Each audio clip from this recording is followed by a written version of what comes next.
Salut les gars, c'est la psychiatre Zinzin. Alors je voulais faire le point sur les traitements antidépresseurs, lequel prendre, comment, pourquoi, dans quel profil de dépression, dans quel profil de personnalité, car je vois souvent des patients en fait arriver avec des traitements qui ne leur conviennent pas. Et voilà, donc c'était pour faire un petit peu le point là-dessus.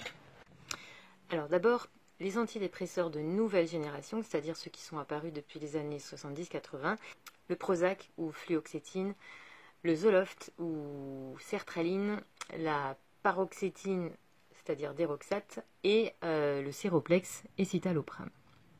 Quelles sont les différences entre chaque?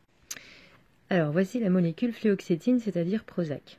Vous voyez qu'il y a plein de petits machins dessus, ça veut dire que cette molécule agit sur plusieurs récepteurs.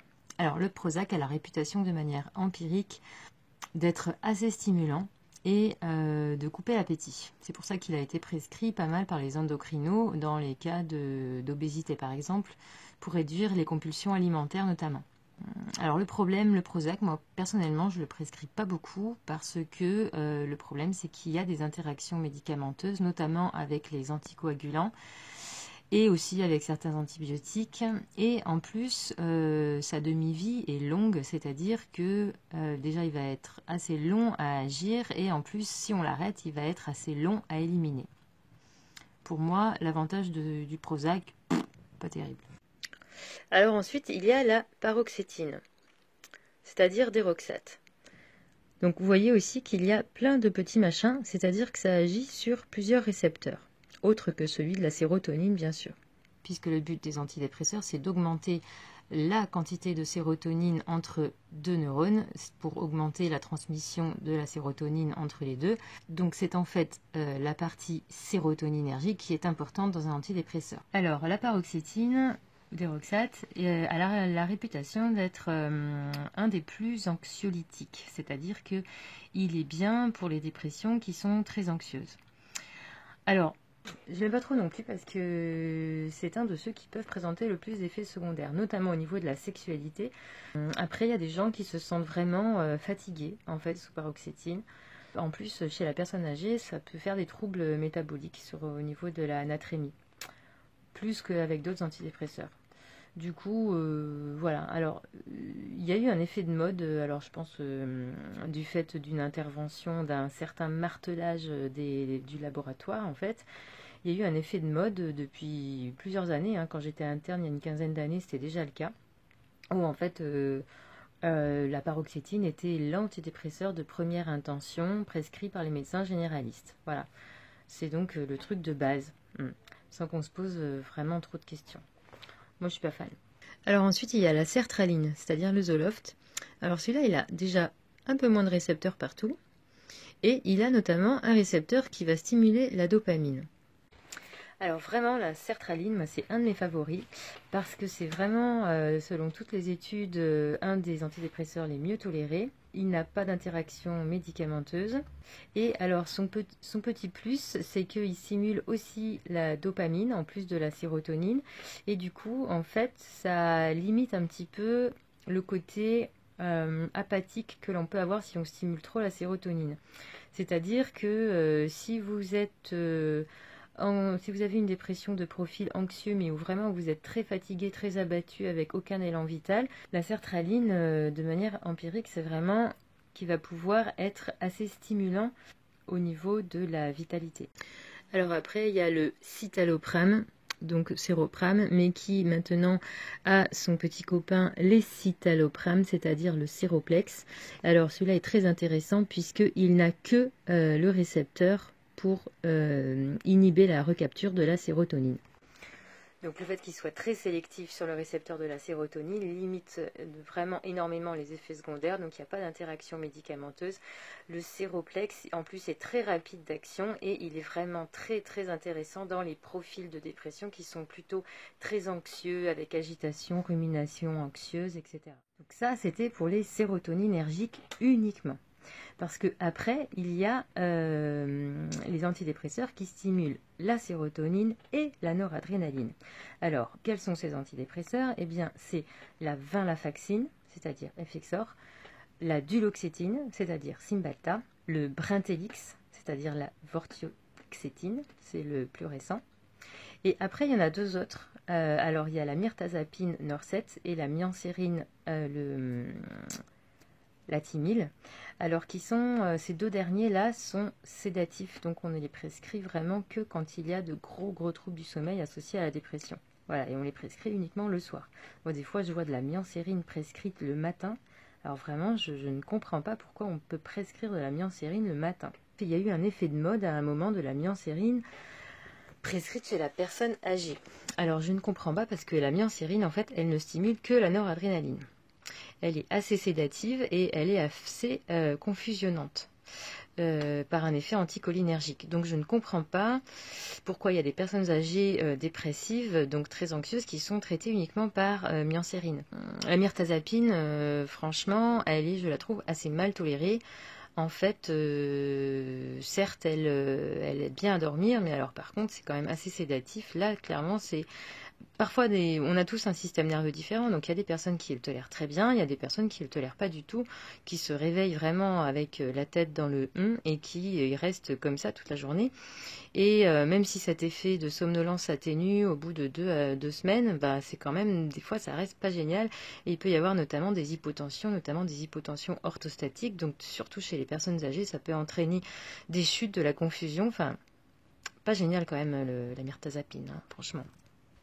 Alors, quelle est la différence entre les antidépresseurs qui stimulent uniquement la sérotonine et ceux qui stimulent la sérotonine et la noradrénaline? Je vais vous expliquer ça tout de suite. De manière empirique, on sait qu'un profil de dépression qui va bien répondre à une stimulation sérotoninergique, ça va être une dépression où l'anxiété domine. Anxiété, angoisse, rumination anxieuse, irritabilité, impulsivité, hypersensibilité, insomnie, phobie, obsession, compulsion alimentaire. Ça, c'est ce qu'on appelle le syndrome de déficit sérotoninergique. L'état de stress post-traumatique également. Après, à côté, on trouve le syndrome de déficit noradrénergique, donc déficit en noradrénaline. Alors là, ça va être l'autre version de la dépression en fait. Ça va être la dépression qui va s'exprimer par surtout un vide. Alors un vide mental, une indifférence affective, donc absence d'émotion, impression de tête vide, absence de pensée, incapacité à réfléchir, des troubles de la concentration, des troubles de l'attention, parfois une hypersomnie, c'est-à-dire qu'on dort beaucoup, une énorme fatigue avec vraiment un sentiment d'incapacité à bouger, à tenir sur ses jambes, un ralentissement psychomoteur, c'est-à-dire un ralentissement de tout ce qui est idées, émotions, motricité, mouvement, etc. Dans ce profil de dépression, la plupart du temps, il faut prescrire un antidépresseur qui agit sur la sérotonine, mais aussi sur la noradrénaline, comme la duloxétine ou la venlafaxine ou la vortioxétine.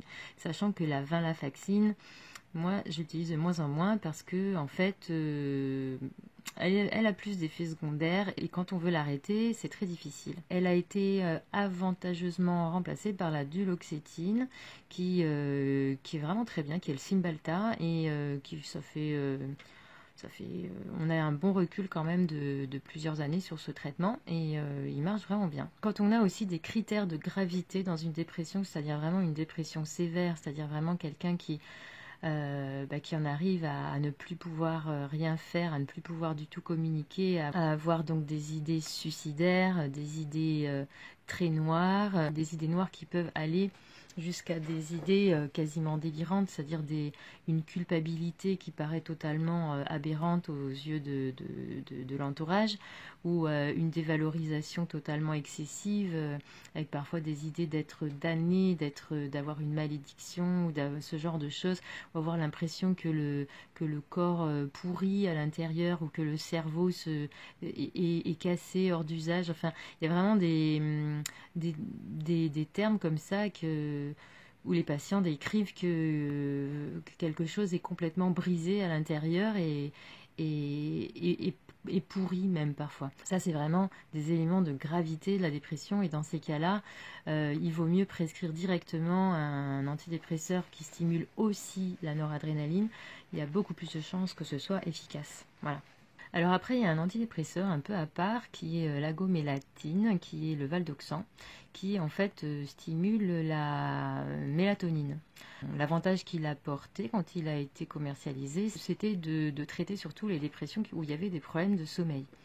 Mais franchement, moi, j'ai les peu de fois où je l'ai prescrit et vu prescrire, zéro efficacité sur la dépression. Zéro. Et en plus, il y a des effets secondaires, il faut faire un bilan hépatique et tout avant. Enfin, intérêt zéro. Alors après, il y a tous les vieux antidépresseurs. Les vieux antidépresseurs, c'est-à-dire les antidépresseurs d'avant les années 70. Alors, ils n'ont pas les mêmes mécanismes d'action. Et alors, c'est l'anafranil, clomipramine, l'amitriptyline. Enfin, je ne vais pas les citer tous, il y en a 4 ou 5. Et il y a aussi les IMAO, qui sont de vieux antidépresseurs. Moi, personnellement, je les prescris quasiment plus. Je prescris encore de temps en temps l'anafranil, clomipramine, vraiment en 3e, 4e intention quand j'ai pas trouvé un antidépresseur efficace et qu'il y a des gros troubles du sommeil et une forte anxiété. Dans ces cas-là, ça peut mieux fonctionner, effectivement. Après, il y a quand même plus d'effets secondaires. Il y a... sur le long cours, il peut y avoir une toxicité cardiaque, ce qu'on n'a pas du tout avec les IRS. Ça a un effet anticholinergique, donc ça peut, par exemple, aggraver un glaucome ou aggraver des rétentions urinaires, des choses comme ça. Voilà, et ça peut créer aussi des hypotensions orthostatiques. Donc moi, j'aime moyen, mais bon, il a son utilité quand même. Alors après, il y a une plante qui s'appelle le millepertuis, qui est commercialisée sous le nom de Mildac. Et bon, qui n'est pas remboursé par la Sécu et qui a des propriétés antidépressives. Alors, je n'aime pas du tout le Mildac. Je vais vous expliquer pourquoi. Bien d'abord, il est beaucoup moins efficace que les IRS de synthèse.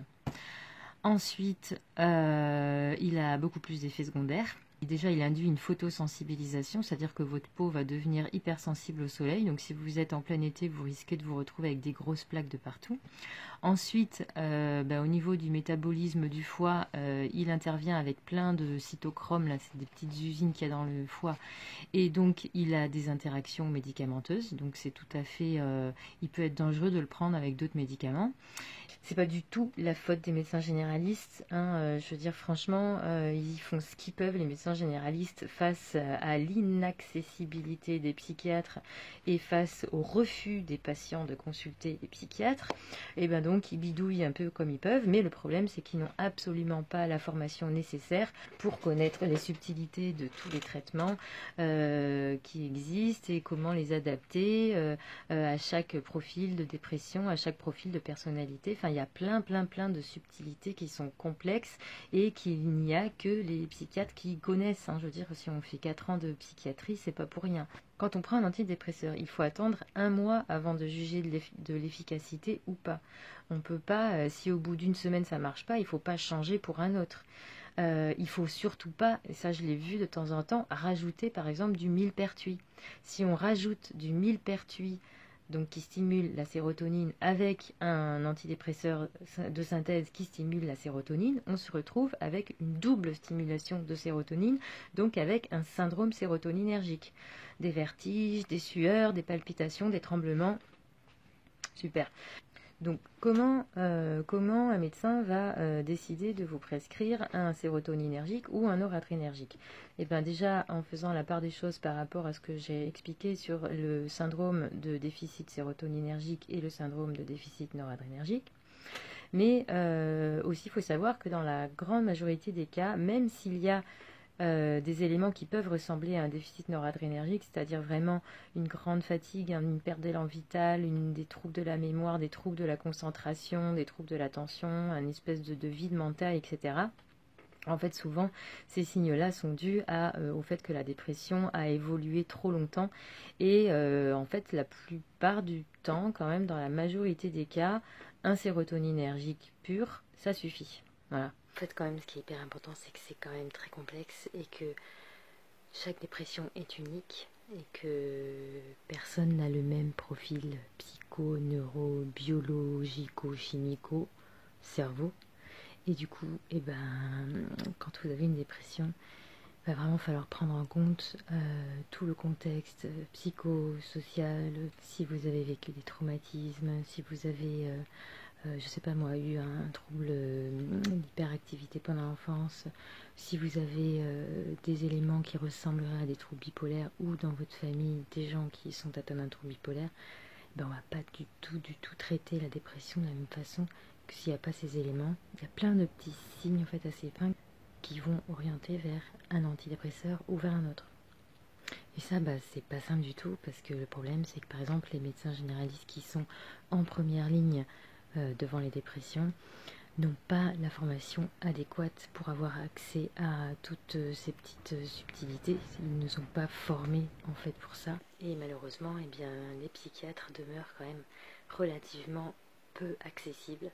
Alors soit parce qu'ils sont mal répartis et que par exemple dans les zones rurales il y en a vraiment très peu, voire pas, soit parce que ils sont pleins, surchargés et que donc ils prennent plus de nouveaux patients, soit aussi par refus des personnes d'aller les voir. Il y a des bons et des mauvais psychiatres comme partout. Et puis il y a des personnalités aussi qui ont plus ou moins d'affinité avec d'autres personnalités. Et la personnalité du psychiatre, évidemment, comme pour tout médecin, elle est importante, mais elle est évidemment encore plus importante en psychiatrie. Et il y a même des psychiatres toxiques. Malheureusement, ça m'arrache la gueule de le dire, mais c'est vrai quoi. C'est pas du tout normal de sortir d'une consultation de psychiatre complètement démoralisé, démonté, en pleurant et en ayant envie de se suicider. Et pourtant, j'ai rencontré des gens qui me racontent des trucs comme ça. Moi, j'ai plusieurs amis qui recherchaient des psychiatres et il a fallu en voir 4 ou 5 avant de trouver le bon. Parce que vraiment, il y a des psychiatres avec qui ça passe pas du tout, quoi.